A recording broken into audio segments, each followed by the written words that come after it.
আসসালামু আলাইকুম রহমতুল্লাহি ওবরকাতুহু। সম্মানিত দর্শক, ২০২৬ সনের ডিসেম্বর মাসের মধ্যে শেখ হাসিনা বাংলাদেশে ফিরবেন, এরকম একটি লিখিত সাক্ষাৎকার তিনি আন্তর্জাতিক গণমাধ্যম রয়টার্সকে দিয়েছেন।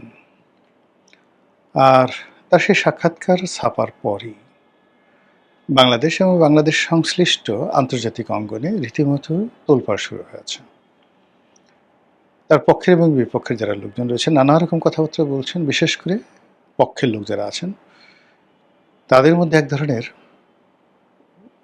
উন্নাসিকতা, এক ধরনের আর্ত অহমিকা, এক ধরনের প্রতিশোধ গ্রহণের যে ইচ্ছা বা প্রতিহিংসা গ্রহণ করার যে ইচ্ছা, যেটাকে আমরা জিঘাংসা বলি, প্রতিহিংসা চরিতার্থ করার ইচ্ছা, জিঘাংসা, এটা আবার নতুন করে দানা বেঁধেছে।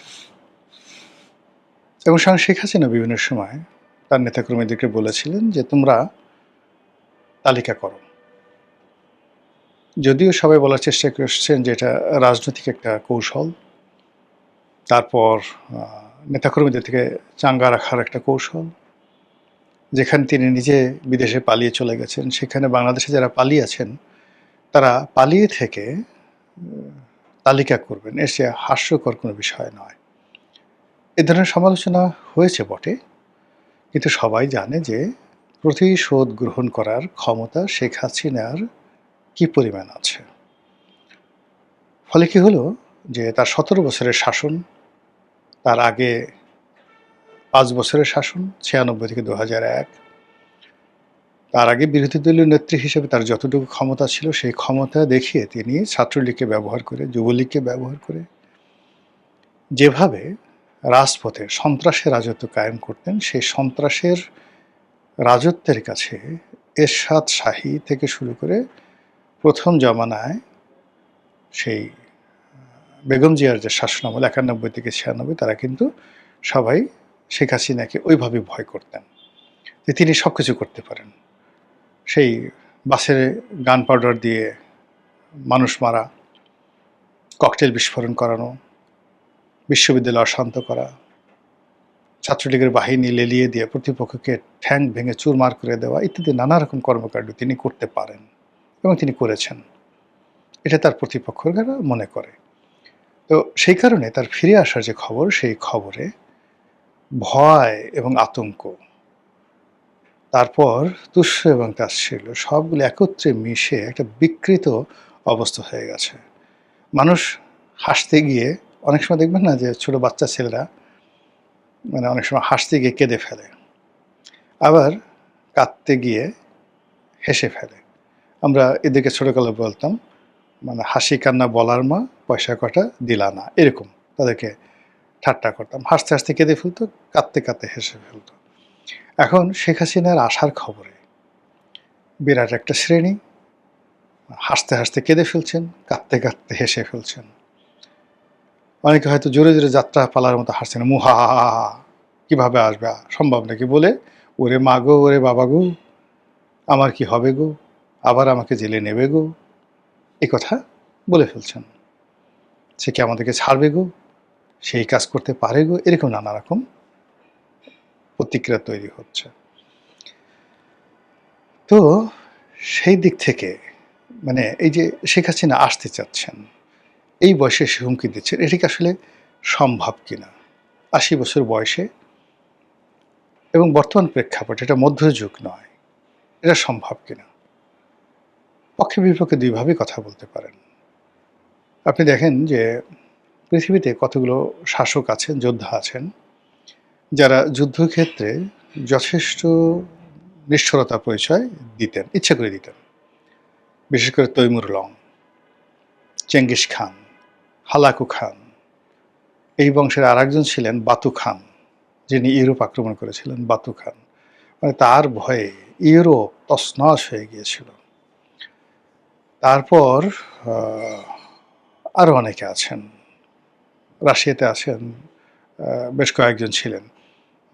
তো আইভান দ্য টেরিবল, খুবই কুখ্যাত একজন শাসক ছিলেন আইভান দ্য টেরিবল। তারপর মধ্যপ্রাচ্যের সেই আয়ামে জাহিলিয়াত যুগের বহু সংখ্যক শাসকের নাম বলতে পারবো, যারা শুধুমাত্র যুদ্ধের ময়দানে যাওয়ার আগে যে সন্ত্রাস করতেন, সেই সন্ত্রাসে তাদের 90% বিজয় হয়ে যেত। এবং যখন তারা কোনো একটা বিজয় করতেন বা শহর জয় করতেন, সেখানে মানুষের মাথা কেটে তারা পিরামিড তৈরি করতেন, এবং সেই পিরামিড বহুদিন পর্যন্ত গন্ধ ছড়াতো সেখানে, মানুষ পাগল হয়ে যেত, কুকুরগুলো পর্যন্ত সেখান থেকে দুর্গন্ধে চলে যেত। এর ফলে ওই সমস্ত শাসকের নাম শুনলে মানুষ থর থর করে কেঁপে উঠত, থর থর করে কেঁপে উঠত। তো সেই কারণে কি হচ্ছে, কিছু শাসক যারা ভালোবাসা দিয়ে, প্রেম দিয়ে, নীতি নৈতিকতা দিয়ে শাসন করেন, আবার কিছু শাসক আছেন যারা নিষ্ঠুরতা দিয়ে, নির্মমতা দিয়ে, কঠোরতা দিয়ে শাসন করেন।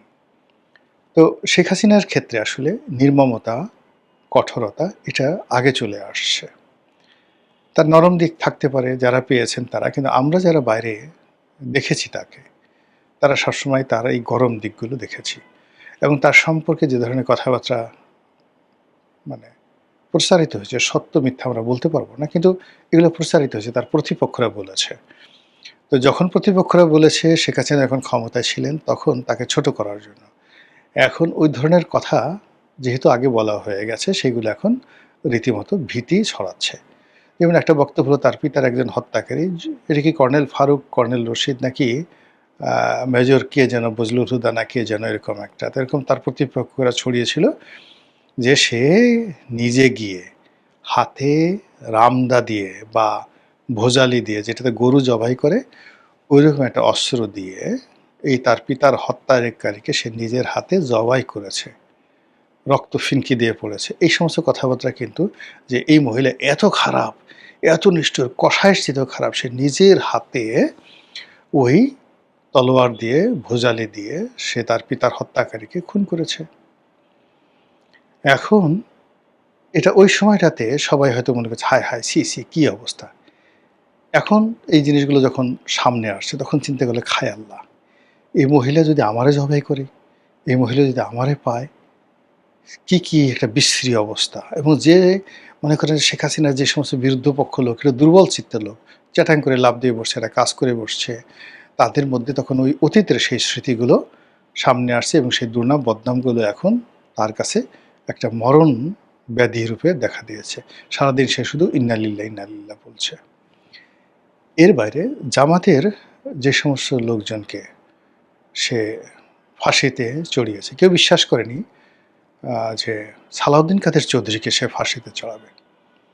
এই কারণ হলো, সালাউদ্দিন কাদের চৌধুরীর সাথে তার একটা ব্যক্তিগত সম্পর্ক ছিল। সালাউদ্দিন কাদের চৌধুরীর সঙ্গে আমারও ব্যক্তিগত ভালো সম্পর্ক ছিল। উনি যেটা বলেছেন যে সালাউদ্দিন কাদের চৌধুরী মানে তাকে, সালাউদ্দিন কাদের চৌধুরী আমাকে বলেছেন যে তার সাথে তার একটা সম্পর্ক ভাই বোনের মতো। দুনিয়া উল্টে যেতে পারে, শেখ হাসিনা কখনো তার এই ভাইকে সে অস্বীকার করতে পারে না। এবং আমি সালাউদ্দিন কাদের চৌধুরীর অফিসে, এটা সম্ভবত সেই 91-92 সনের দিকে তার একটা সাক্ষাৎকার নিয়েছিলাম। আমি তখন নতুন ব্যবসা শুরু করেছি, আবার পার্ট টাইম সংবাদপত্র চাকরি করি। তখন তিনি এই কথাটা বলেছিলেন। এটা চিত্র বাংলার জন্য সাক্ষাৎকার নিয়েছিলাম। তো সেই বিরাট সেই সাক্ষাৎকার, তো তিনি সেখানে ইন ডিটেলস বলেছিলেন আমার কাছে যে তার সাথে জামাতের কী সম্পর্ক, বেগম জিয়ার কী সম্পর্ক, তার সাথে শেখ হাসিনার কী সম্পর্ক। এবং তিনি বলেছিলেন যে শেখ হাসিনাকে গালাগালি করা, তারপরে তার বিরুদ্ধে বলা, এটা আমার রাজনীতির একটা অংশ, এটা শেখ হাসিনা জানেন, খুব ভালো করে জানেন। কিন্তু এর বাইরে আমাদের একটা অসাধারণ একটা পারিবারিক সম্পর্ক আছে, আমি তাকে বোন হিসাবে ডাকি, এবং সেও আমাকে তুই তুই করে ডাকে। এবং সে বলল যে আমি যখন এরশাদ জামানার মন্ত্রী, তখন একদিন সে আমাকে একটা ছোটো চিঠি লিখলো যে সালাউদ্দিন রুমে চলে আয়, মানে মুড়ি বুট রেডি করা আছে। তো গিয়ে দেখলাম যে সেই রুমে গেছি, 10-12 জন আওয়ামী লীগের এমপি, সবাই মিলে সেই মুড়ি বুট একসাথে বসে খেলাম, গল্প করলাম, অনেকক্ষণ হই হুল্লোড়। এর মধ্যে কে বা কারা এরশাদকে জানিয়ে দিয়েছে যে আপনার মন্ত্রী তো শেখ হাসিনার সাথে যুক্ত হয়েছে, সেই 86 পার্লামেন্টে যুক্ত হয়ে এখন কু হয়ে যাবে, আমার চাকরি যায় যায় অবস্থা। তো এই হলো সালাউদ্দিন কাদের চৌধুরীর সাথে তার সম্পর্ক। ফলে সালাউদ্দিন কাদের চৌধুরী একেবারে ফাঁসিতে ওঠার শেষ মুহূর্ত পর্যন্ত সে বিশ্বাস করতে পারেনি যে শেখ হাসিনা আসলেই তাকে ফাঁসিতে চড়াচ্ছে। আবার আরেকজন খুব বড় নেতা, রাজনৈতিক নেতা, এই ২-১ দিন আগে আমাকে টেলিফোন করে বললেন যে আ আ তার নিষ্ঠুরতা, যে রনি ভাই তার যে নিষ্ঠুরতা কোন পর্যায়ে কল্পনা করতে পারবেন না। সে তার সাথে যখন ইলিয়াস আলীর ওয়াইফ তার সন্তানরা দেখা করতে গেল, তখন তিনি ইলিয়াস আলীর জন্য এত কান্নাকাটি করলেন যে আ ইলিয়াস আলীর ওয়াইফ যে কেঁদেছে তার জন্য তার চেয়ে বেশি কেঁদেছেন শেখ হাসিনা। কিন্তু শেখ হাসিনা কিন্তু খুব ভালো করে জানতেন যে ইলিয়াস আলী কেল্লা ফতেহ হয়ে গেছে। তো এই হলো শেখ হাসিনার চরিত্র। এক হাতে বাঁকা বাঁশের বাঁশুরি আর এক হাতে রণতুর্য। ফলে তিনি যদি আবার ক্ষমতায় আসেন আমাদের সবাইকে জেলে পাঠাবে, ওই নেতার বক্তব্য। এরপরে তার ছাত্রলীগ, যুবলীগ আমাদের ঘরের মা-বোনদের ইজ্জত লুট করবে, আমাদের ঘরের সবকিছু লুটপাট করে নিয়ে যাবে। এটা চলতে দেয়া যায় না, এটা হতে পারে না। রনি ভাই, এটা হবে না বাংলাদেশে। ৫ কোটি মানুষ, ৬ কোটি মানুষ এই ভয়ের মধ্যে সে একেবারে খালি হাতে শেখ হাসিনাকে, যাকে বলা হয়, বরণ করে নেবে এবং শেখ হাসিনার অত্যাচারের কাছে নিজের আত্মসমর্পণ করবে। এটা হবে না, হবে না, সে আসতে পারবে না। এবং এই কথা বলে সে মানে পরবর্তীতে ওই যে বললাম না, বলতে, বলতে নিজের যে ভয়, সে ভয়টাকে আবার তিনি উদগীরণ করে দিলেন।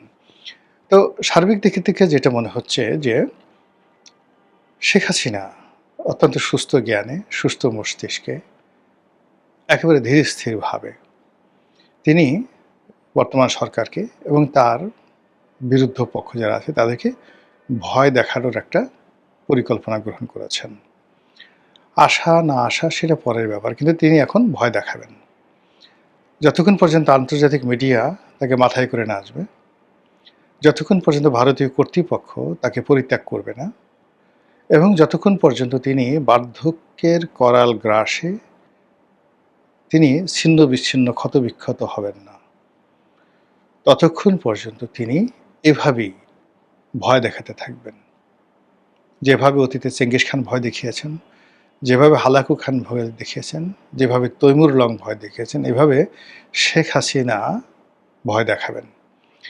এখন আমরা সেই ভয় পেয়ে যদি চিত হয়ে পড়ে যাই, সেটা তো আমাদের ব্যাপার। এই জন্য তো আর আপনি শেখ হাসিনাকে দায়ী করতে পারেন না।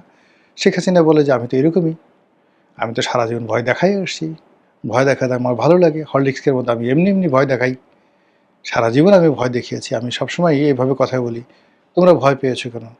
আমি তো আমার মতো করে বলছি, তোমাকে ভয় পেতে কে বলেছিল? তো কাজেই তিনি তার মতো তার কাজ করে যাচ্ছেন।